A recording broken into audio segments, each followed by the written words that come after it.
Welcome to Astrology Throwdown tonight, where we prove things, mostly things about Napoleon. It's very exciting. I think we're doing a really good job proving that Elvis Costello, who I like to call Cohen, because he's the king of America, Napoleon Dynamite, to me. So that's my preference. And every day we're showing that Napoleon's love letters sound just like songs he's written. I always knew Napoleon and Cohen were very similar, but not that similar. And it's so amazing because lately I've been showing how my story that I've been telling every day since 2014 is playing out in my astrological natal chart. So not only are we proving that Napoleon has reincarnated, it's too many similarities. We're also proving that my story is in my natal chart. So we're proving astrology too. We're proving a lot of things. And on the blog, we're always proving that we are living under lying fascist criminals, all of us. So we can prove a lot of things. The reason that the so-called mainstream media isn't proving things is because that's what they're there to do.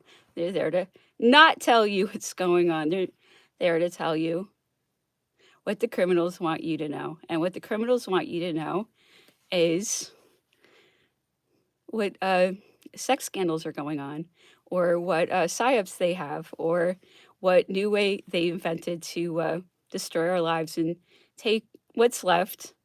So it's imperative that we look within, align with God, and do what we have to do to get free. And at the very least, to save our souls. That has been my motivation all along. I have said it before. I never thought I'd get this far. I thought they would kill me. And they haven't yet. It doesn't mean they won't, but whatever. I know I've lived before, and where I'm going is not up to them. And if they want to do something to me, bring it on. I'm not scared of them, and I'm not scared of dying, and no one should be scared of dying. Watching them terrify everybody for 2 years, "But you're gonna die!" You're going to die. It's the most ridiculous thing ever to see the TV threatening everybody with death. Well, guess what? Stop scaring people about death. It's death is a part of life. This is ridiculous. It's difficult because so many people are brainwashed, but we'll do our best and we'll try to get past it. And part of that is through proving things and looking at circumstances in a different way and understanding that what's going on TV is, I'm not saying it's all not true, but there's so much toxic sludge in there. What good is it? Coming from someone who has worked in media, it's pretty toxic. So hopefully we can make new media and it'll be genuinely educational and hopefully uplifting, and hopefully it will be good for our souls and it'll be honest. There's a lot of things that we can do, and the future is bright if we make it right and we make sure that it's right. And as I was saying, maybe yesterday, our problem is an energetic problem. A very malevolent little group is it's exerting too much influence because they control the money system. The secret society banking cartel has hijacked all of our lives because they control the money system.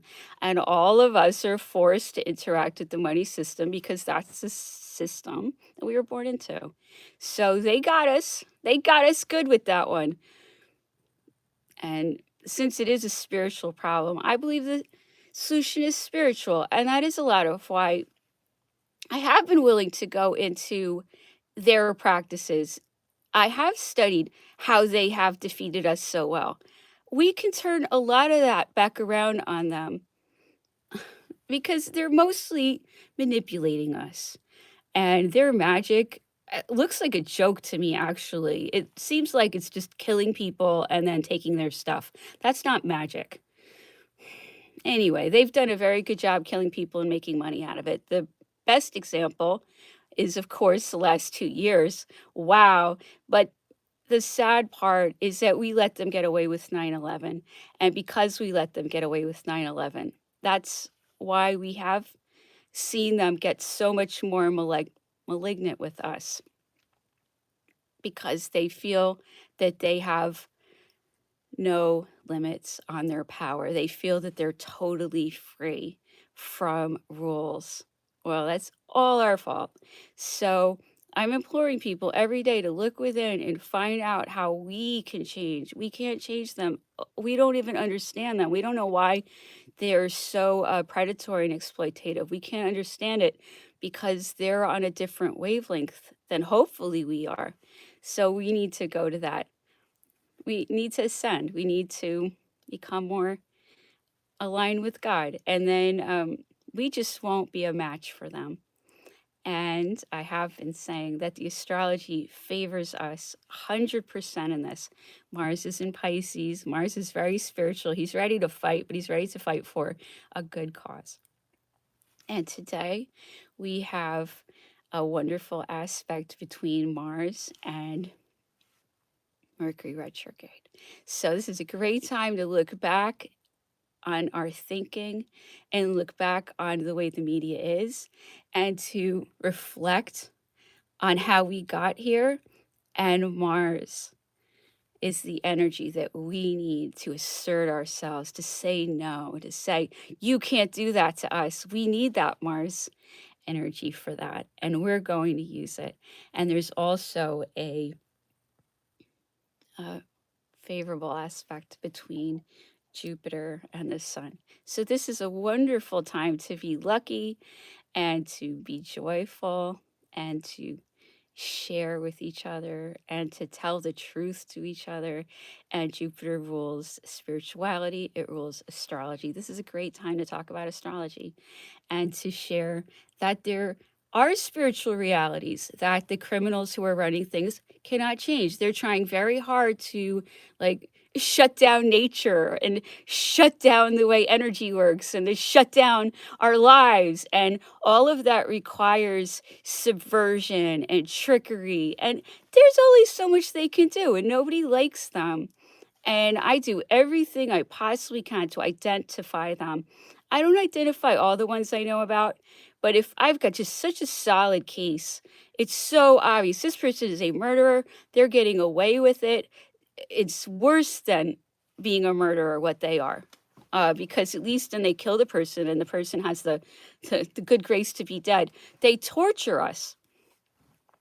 Oh my goodness. So the ones that I put on the blog all the time, they're guilty, guilty, guilty, guilty, guilty, and nothing happens to them. And much to my chagrin, I live in New York State. My state harbors them. Oh, how mad that makes me. And I know, and I know it makes a lot of people in New York mad because New York is a state that's just so much organized crime. And oh, do you ever hear about organized crime in New York State anymore? It's all gone, right? Because they've got such control of the media. So we don't hear about how it's just overrun by organized crime. And it's not Vito Corleone. It's not. That's to throw you off too. Oh, these lovely, fun Italians having meals together. Anyway, let's so let's look at the astrology report on my blog and see the wonderful aspects that we have. We do have the strength, and boy, we've got the numbers. But do we have the heart? Do we have the courage? Do we have the Mercury? Do we have the thinking and the communication? Do we have what it takes? Because if we don't, they're going to kill us. And then we can go wonder what happened somewhere in who knows where, floating around the sky, I guess. We'll be wondering, oh, how'd they get us again? They got us again because they're working over centuries and they were born into their traps. This whole planet is set up like a plantation and we're born into slavery. it's very easy to prove in many ways. And by all means, anything I say, I encourage you to find out if I'm right or if I'm wrong. If I'm saying it, I certainly believe it. I have been wrong before. Cohen song. So, Cilla Black. I'm learning so much music from the songs that I've been putting up from a Cohen's playlist because I am no newbie to a Cohen playlist. I've been following these lists for a long time. I love them. I learned so much. I really think that he's a wonderful educator, and love listening to his songs. I don't always know why they're there, but I like to hear them anyway. So let's let's do what we need to do. We need to change. It's absolutely unacceptable what we've been putting up with. The ones that we can change are right here in the mirror, right here in front of you. We're the ones who have to save ourselves. So, to further prove astrology, to further prove my story, to further corroborate every wild thing I'm saying, because I know the things that I'm saying are really, really out there, but I'm proving them, and that's undeniable. If I have a mountain of circumstantial evidence to prove something, even if it is that Cohen has the same personality as Napoleon, that's evidence. At a certain point, that is solid evidence, and someone who will not accept a mountain of circumstantial evidence is not operating in good faith. If I have a mountain of circumstantial evidence about something, it's because it's true. So, we are going to look on my natal chart. Once again, I put this on the astrology report. If you'd like to follow along, what have I been saying?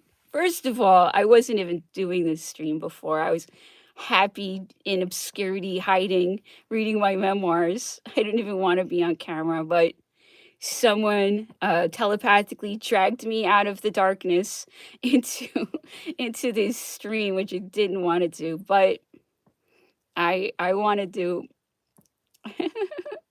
I'm willing to change, basically. I'm willing to try new things, and I'm always happy to try something new. And that ties into what I'm about to say, because I've been talking about how I have many trapped planets in my natal chart. What does that mean? What is a trapped planet? It's not a trapped planet, but the planets have a kind of energy. And there's no getting around it. If you're going to learn astrology, you have to understand what the sun is and what Venus is and what Mars is. So, in this case, the energy of the planet, not the planet itself, obviously, the energy of the planet is trapped in my chart. Why do I say that? What planet am I talking about?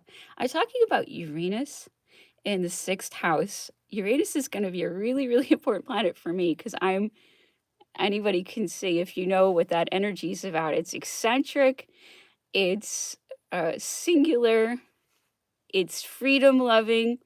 And the worst part about me is I do fight for humanity, but I'm alone a lot. So that's also Uranus. It's somebody who's alone a lot, who does care about everyone, but I'm not around people that much. So I have a lot of this energy for somebody who's saying it's trapped, but I can go into that. It's because the reason I am so of that nature is because there's an aspect that's tied into my ascendant. My ascendant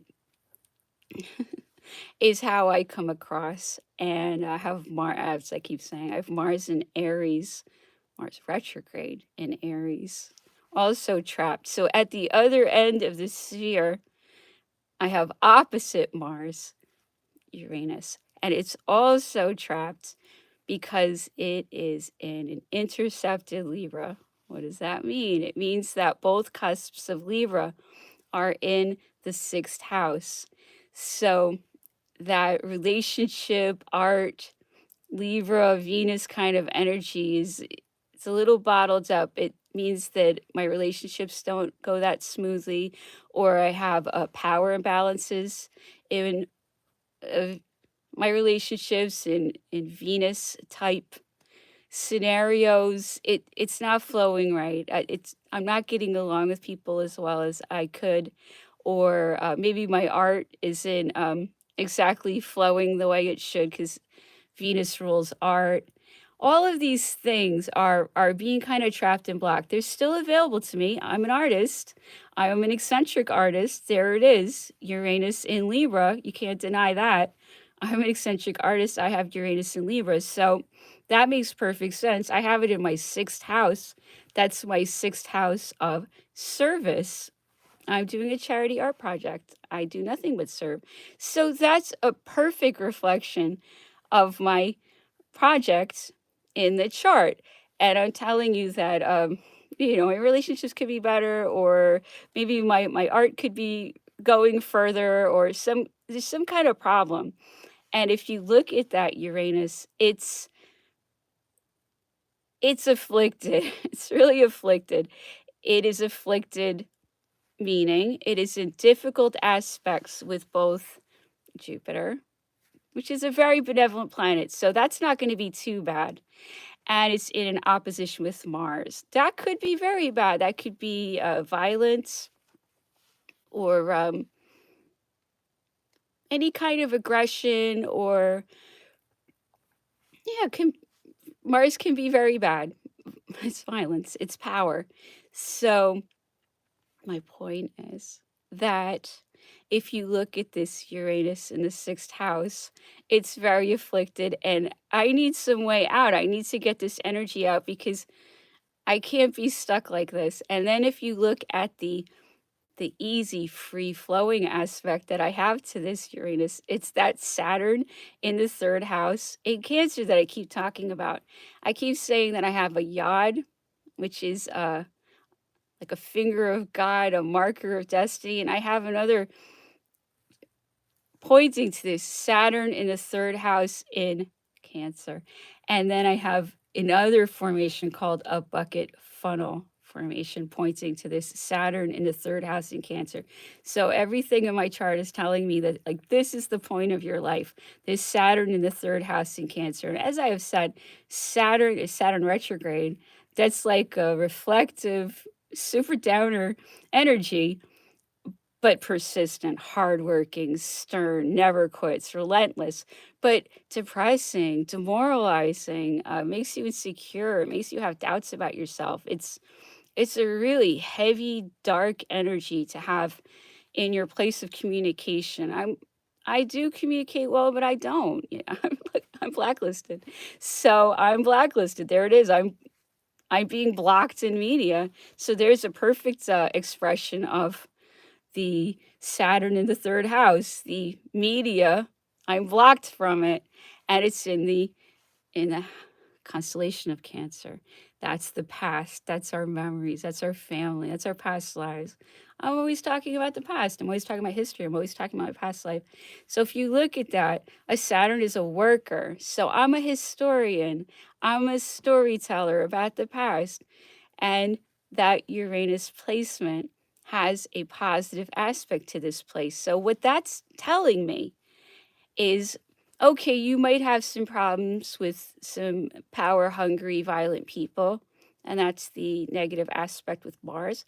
And you might have some really shocking, incredible, wonderful surprises that might come to you from that Jupiter square Uranus. But if it's Uranus, it's going to be surprising and shocking and different.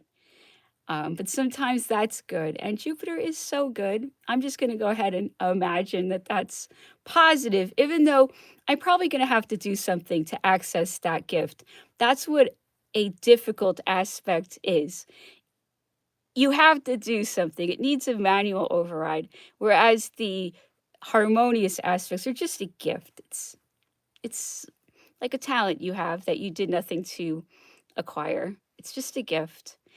Gifts are wonderful. They help us a lot, but they don't teach us as much as a problem might teach us. So I know it's very philosophical to see the difficult aspects as a positive, but sometimes I think I have too many of them. And I think I am too blocked, and maybe I'm learning too many lessons. I think I need to break through. I'm getting tired of being blocked and watching watching them fly around on their planes and wondering what they put in those planes because I know they're involved in trafficking.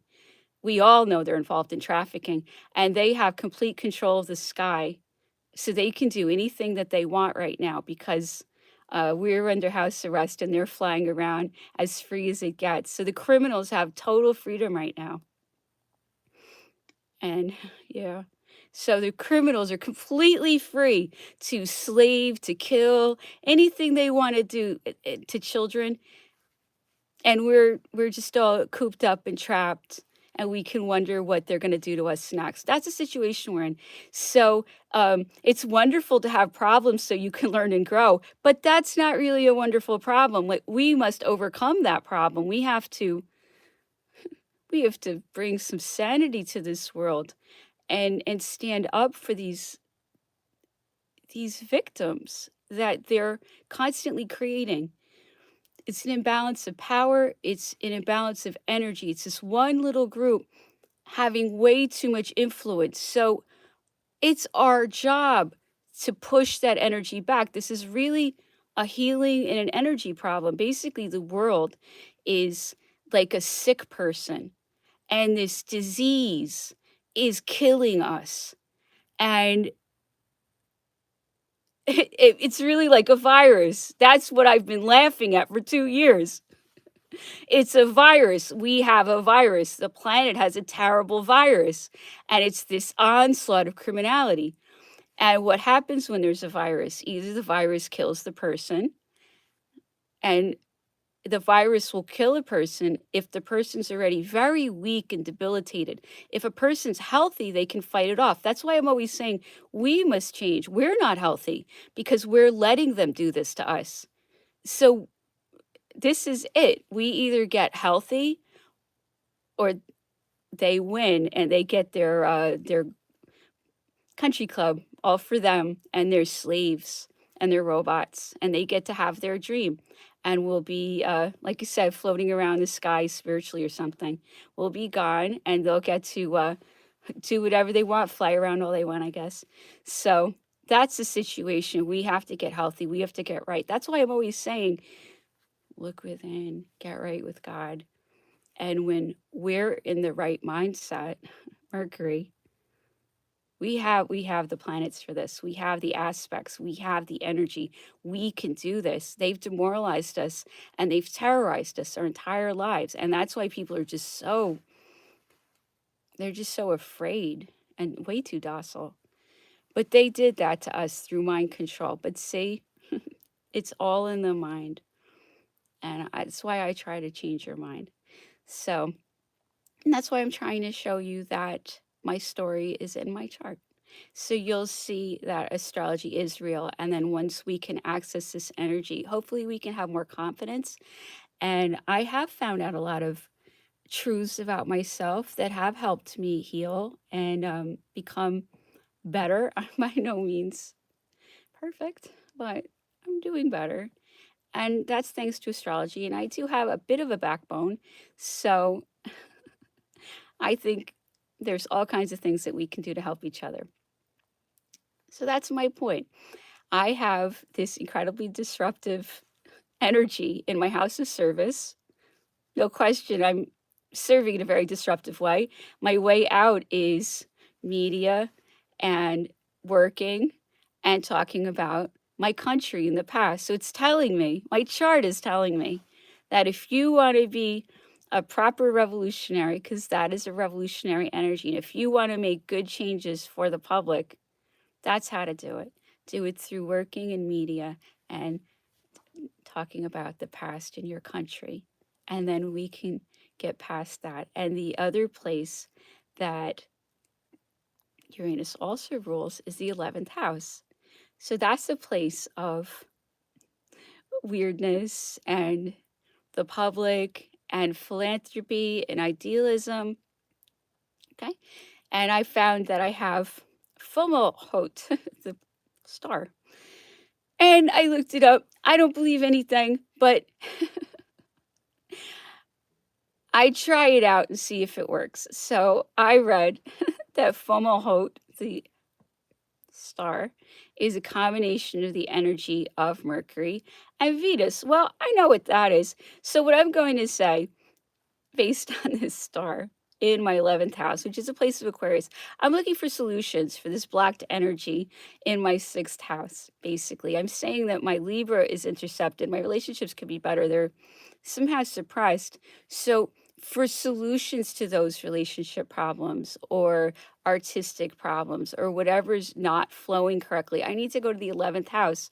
What do I find there? I find FOMO there of all things. I don't have any planets, but I know what this is. This is a space of Uranus. This is a space of philanthropy. And I know I have a star of the nature of Venus and Mercury in there. What does that mean? Well, Venus is art. Okay. So I can make art for the people. I do that. And Mercury's communication. I can communicate to the people. So I'm actually doing that. So I'm showing you how a lot of these problems that I have in my 6th house pertaining to Uranus in an intercepted Libra, opposition Mars in an intercepted Aries, these are kind of serious impasses, but I'm already kind of solving them without even looking at this. I am talking to the people. I am telling people, look, we have to get together and we have to support each other because time is running out. So it's interesting that somehow, just from being guided, I ended up doing what the chart is recommending, which is communicating and making art to the people along philanthropic, eccentric, technological lines. There you go. And what else does Uranus rule? It rules Aquarius. Now, what's going on with my Aquarius? Aquarius is involved in this T square. What is a T square? A T square is an opposition with a square. What is that?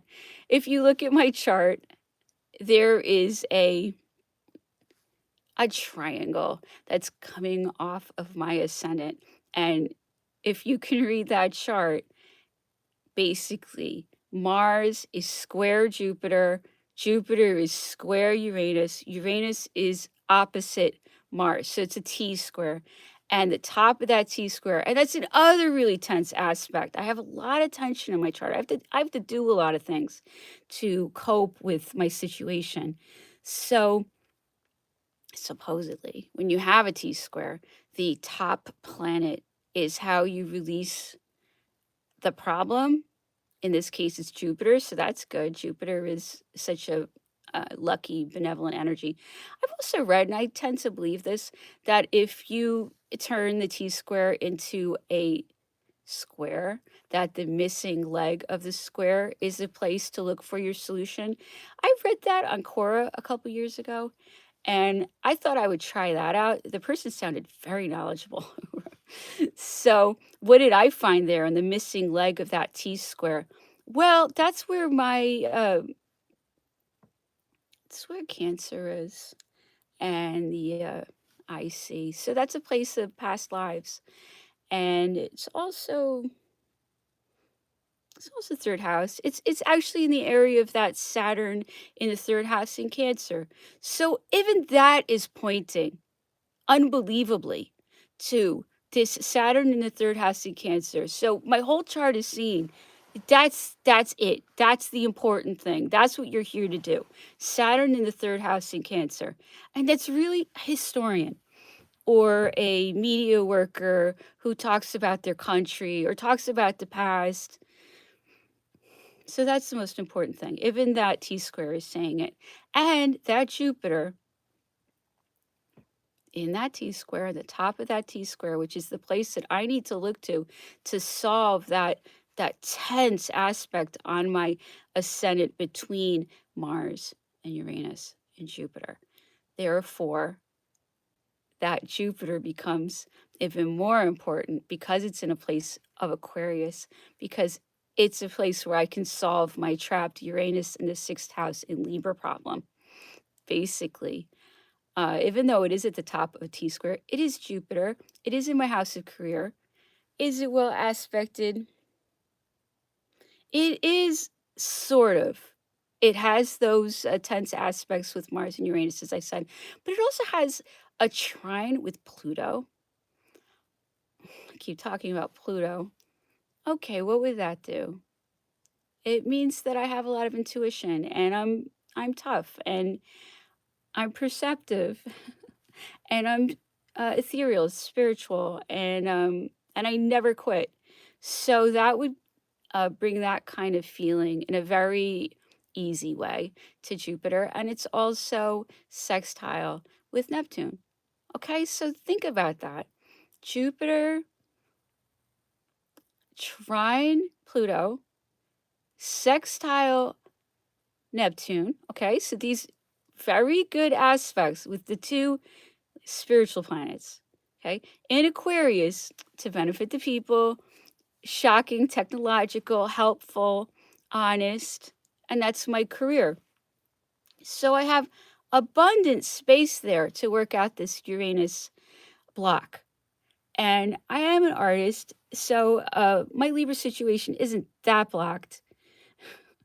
Anyway, I'm trying to make a point, which is that if you follow your intuition, if you follow your guides, if you do what you're supposed to be doing, you're going to be in a flow where you are going to organically solve your problems, probably even without astrology, because the solutions that I have found are consistent with what I'm finding and showing you.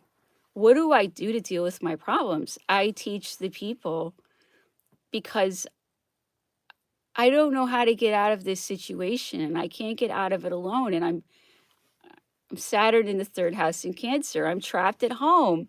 Your home is, it can be Cancer. It's the moon. So, so it's my job to be Saturn in the third house in Cancer. And these are all the things that I'm doing to move past this block. And then once I move past this block, we're all going to move past this block. We can all move forward when I can move forward. See, it's the people, Uranus, it's the world. We have to operate as a world. And I used to post about this. This is so relevant. There's something called morphogenetic fields. Oh, what is that? Basically, think about a newt. I can't believe I brought up a newt, but like a little newt or that kind of animal. And I hate to say it, but they're like, they lose their arm for some reason. And it grows back. Why does it grow back? Because there's a field. I know, it's really wild. There's a field, and then the little arm grows back.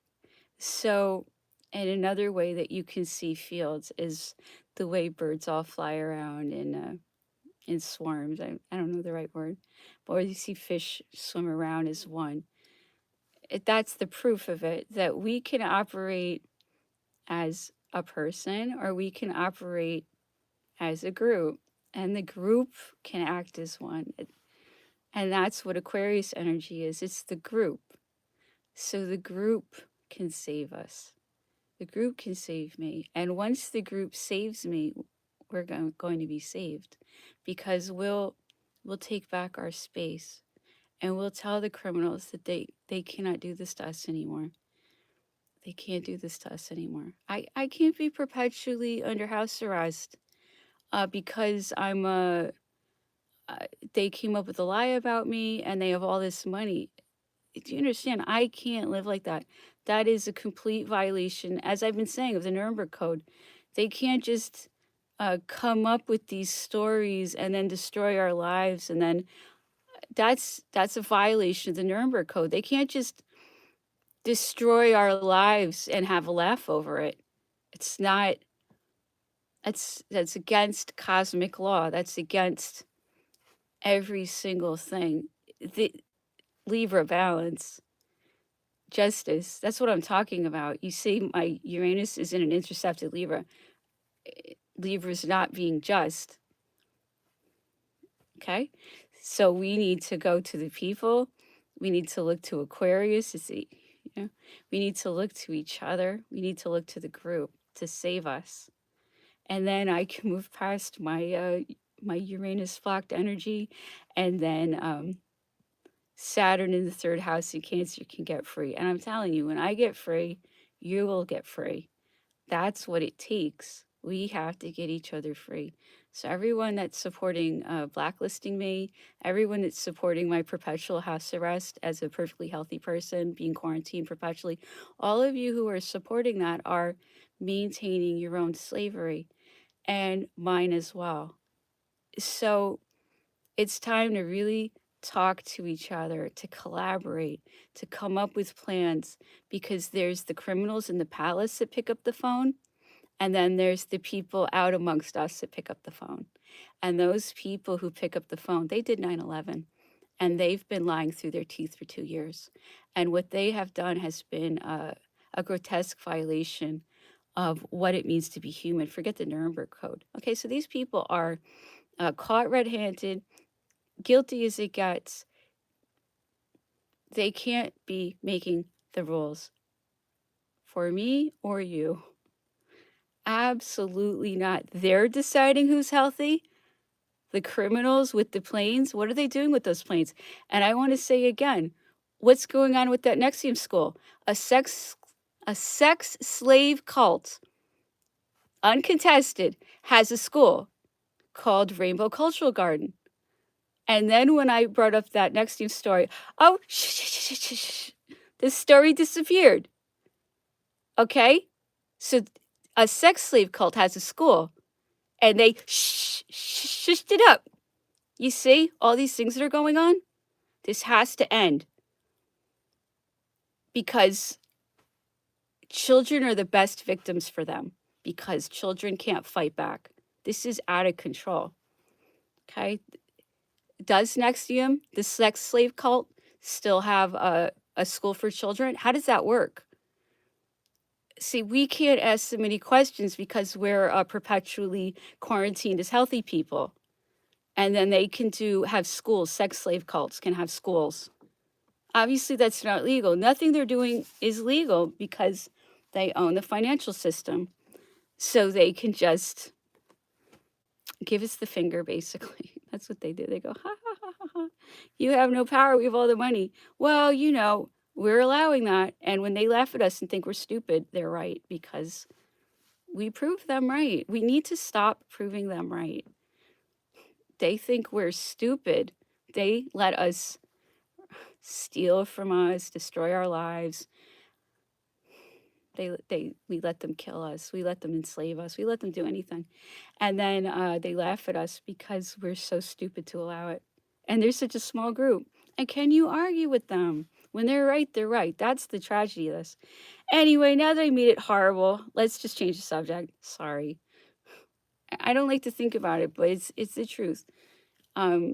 We need to change. Absolutely. I know every single one of you out there is like vigorously nodding.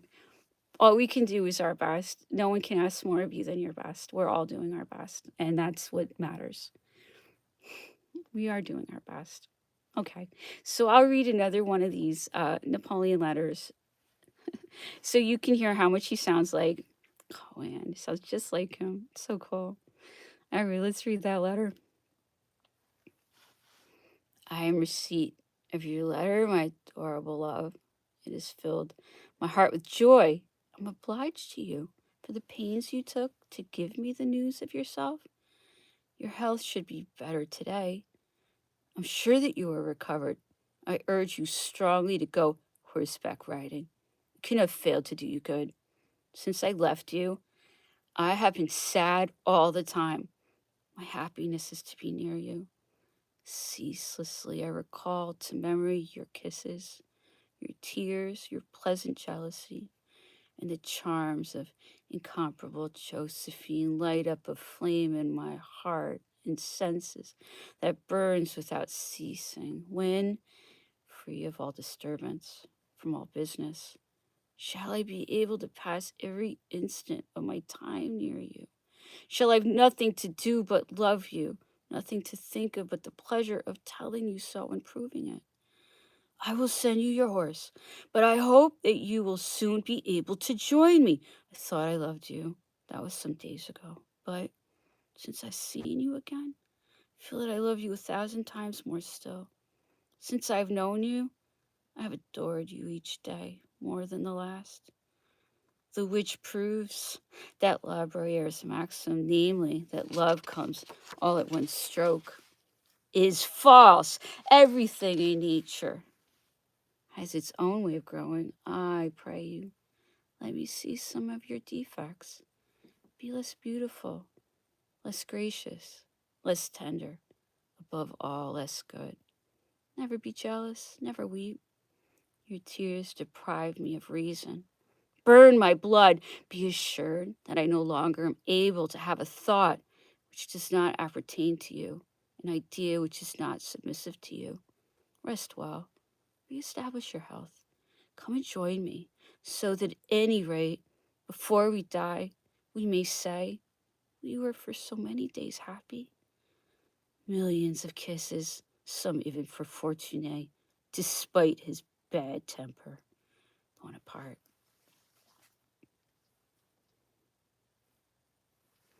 So it's so important to realize that this is the person who is single-handedly, with an army, taking over Italy and just destroying them. And when I see them, you know exactly who I'm talking about, because he was, he's just destroying them. He's writing these letters. It's so funny. It's not funny, but it is funny. And the reason I say this, that is why Napoleon is so fascinating. He is so vicious and he's so mean if you're on his bad side, but he's so sweet if you're on his good side. That is a characteristic of him. He's the sweetest person, but not if you're on his bad side. Absolutely not. But he was very forgiving. He was not that vindictive. And for a Corsican, he was like not vindictive at all. But he still was Corsican, so he did have some vindictiveness to him. But I think he was unusual. I used to laugh at that, how vindictive Corsicans are. Anyway, so there you go. Now we're going to look at Cohen's memoirs. I'm sure you'll see it's the same intense guy, smart, really smart, very cultured. So let's hear Cohen's memoirs. Last time we were hearing about the writing of one of my favorite songs, Watch Your Step. I love that song. That song's really cool. All right, let's continue. Occasionally, things got a little livelier. In Merthyr Tydfil, the hotel management had to lock the doors against a welcoming committee of skinheads looking to put our heads on a pike simply because we had the audacity to come to their town. Our accommodations varied quite a bit from town to town. Sometimes we'd manage to get a booking in a former Grand Hotel where we'd be begrudgingly tolerated. An uncooperative night porter would dole out rations of stale and curling sandwiches, washed down with 2 or 3 miniature bottles of spirits retrieved under duress from a locked tabernacle. We would arrange our chairs around any piano that we could find and listen while Steve Naive gave a recital of his own keyboard inventions until the early hours or until the cupboard was bare, whichever came first. Barney Bubble, Snake Charmer, and Reclining Octopus is a large canvas. It hangs in the wall of our apartment in New York. What's going on here? Sorry. You had to make your own fun after the town had closed down. Meanwhile, you might glimpse a perfectly well lubricated party going on in an adjacent room. Probably just some rotten businessmen and local council officials selling the ground from under everyone's feet over whiskey and G&Ts in a tobacco-scented lounge. Or that's the way I chose to see it. The biggest wheels of industry retire sharp and short, and the after-dinner overtures are nothing but an afterthought. Anyway, the next night we might take another band's recommendation and stay in the kind of dubious lodgings where the police drank after hours with local ne'er-do-wells and the bar didn't close until dawn. Broken noses hung high upon the wall, back-slapping drinkers cheer the heavyweight brawl. Watch your step. The violence in these songs was not limited to the public mayhem of clubland, the empty promises of new lace sleeves or pretty words. The worst of it was found behind a closed bedroom door in white knuckles. It was also one of the few times in these lyrics in which an alibi was dismissed and a punishment proposed. Maybe they weren't loved when they were young. Maybe they should be hung by their tongues. At the turn of the decade, I'd bought myself a Bechstein Baby Grand. The first song I wrote on it was Shot with His Own Gun. There were consequences for my actions of the previous 3 years. Now it was time to atone with the air of a torch song and lyrics that turned upon this refrain. Shot with his own gun. Now Dad is keeping Mum. It was left to the listener to decide whether the wayward husband was looking to be reconciled or would keep his secrets and end up paying alimony, or as it says in the old Walter Donaldson Gus Kahn song, you'd better keep her. I think it's cheaper than making whoopee. By comparison, the new songs for Imperial Bedroom were full of sunshine and rainbows. Okay, that's not strictly true. I suppose I just wasn't very good at writing happy endings. So I sang about a teenage girl surrendering to an unworthy older man in You Little Fool, and the horror of a parade of relations at the fate of a doomed and wasted youth and the loved ones. The songs were very far from a diary, but my misadventures and failings were handed to the characters in the songs for them to live out. Imperial Bedroom was located in that narrow and claustrophobic distance between the titles of the first and second song on the record, Beyond Belief and Tears Before Bedtime. Our brighter, more richly detailed music briefly tricked me into thinking we'd made an optimistic sounding record. When the artist Barney Bubbles first revealed the painting he had completed for the album cover, it was obvious that he'd focused on the more carnal and conflicted aspects of the songs. Barney's painting adapted some background elements of Picasso's Three Musicians. He'd even worked the inscription Pablo C into the composition. He painted a reclining woman with laced hands, surrounded by zippers and serpents. Or were they slugs or seeds? Next to her is a pathetic little ringmaster figure, wearing what I took to be a tricorn hat. I mean, an echo of this small tyrant of desire in my own Tao before the cover of Blood and Chocolate. Barney Bubble's Snake Charmer and Reclining Octopus is a large canvas. It hangs on the wall of our apartment in New York. I'm no longer startled by the contents of a composition. It is familiar to me, even comforting. Back then, visual cues could provoke as well as summarize songs. Came across a facsimile of an old music hall poster hanging among the imitation antique decorations of a Bradford pub. The inscription read, She's just a shabby doll. I knew that John Lennon had taken the title of Being for the Benefit of Mr. Kite directly from a carnival poster. So, lifting this little phrase from a replica hung in a sham vintage hostelry seemed about right for the story I had in mind. The playbill included an illustration of a slumped girl with rouged cheeks, dressed in rags. I imagined she was a Cinderella figure, She resembled a marionette with cut strings. It was hard to tell what kind of act she was. Perhaps a novelty song and dance performer. Maybe there is even another shabby doll song lost out there somewhere in a pile of yellow sheet music. Since writing Trust, I tried to rein in my impulse to play with words as an end to itself. Some people can do crosswords. Some people can effortlessly work out anagrams.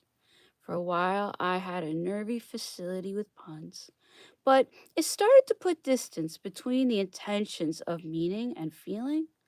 I allowed myself one more spin of the dictionary to describe my weariness at that dance, which passed for courtship. There's a girl in this dress. There's always a girl in distress. The song was otherwise merciless. He's the tired toy that everyone's enjoyed. He wants to be a fancy man, but he's nothing but a Nancy boy. He's all pride and no joy. It certainly wasn't a happy-go-lucky picture. The central voice of Imperial Bedroom was one filled with doubt and self-recrimination, and not entirely a work of fiction.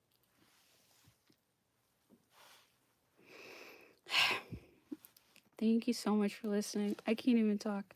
Anyway, thank you so much. Have a good evening.